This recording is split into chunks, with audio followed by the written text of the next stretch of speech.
प्रश्न है हमारे पास, यदि एक वस्तु को उसके सामान्य विक्रय मूल्य के 9/10वें भाग पर बेचा जाता है तो उस पर 20% का लाभ होगा। वह लाभ प्रतिशत ज्ञात कीजिए जो इसे इसके सामान्य विक्रय मूल्य पर बेचने पर प्राप्त होता है। ये रहे आपके ऑप्शंस। ठीक है, अब इसे कैसे हल करेंगे तो आइए जानते हैं।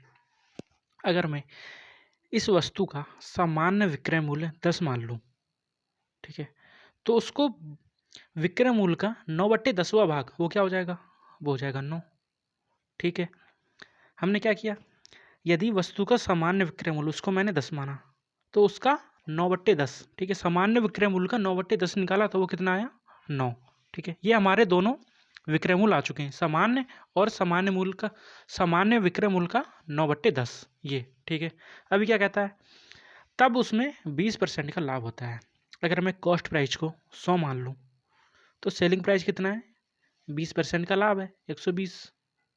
ठीक है, तो यहाँ से 120 का मान सेलिंग प्राइस है, जब वो 9 में बेचता है तब उसे 20% का लाभ होता है।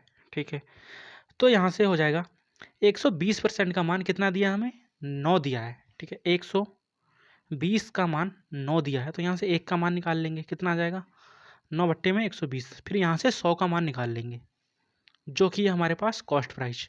ठीक है, इसको सॉल्व करेंगे तो हमारे पास क्या, कॉस्ट प्राइस निकल आएगी। ठीक, तो इसको सॉल्व कर लेते हैं। तो यहाँ से 3 तिया 9, 3 चौको 12, ठीक है, 3 तिया 9, 3 चौको 12, यहाँ से जाएगा 25। ठीक है, 120 था ना, हाँ 120 था, यहाँ 0 आ जाएगा तो 25 तिया 75, 7.5। ये क्या आया, हमारा कॉस्ट प्राइस आया।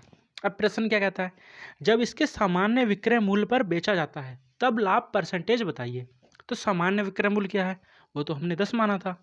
ठीक है, लेकिन जब 7.5 को 10 में बेचा जाता है तो कितने का मुनाफा होता है, तो यहाँ से हम देखेंगे 2.5 का प्रॉफिट हो रहा है, लाभ हो रहा है। ठीक है, 7.5 को जब 10 में बेचेंगे तो कितने का लाभ हो रहा है, 2.5 का। अब ये लाभ हो किस में रहा है, ये तो हो रहा है कॉस्ट प्राइस में, और कॉस्ट प्राइस क्या है 7.5। अब लाभ परसेंटेज बताना है तो गुणा में क्या 100 कर देंगे। ठीक है, यहाँ से पॉइंट कैंसिल हो जाएगा, 25 कम 25, 25 तिया 75।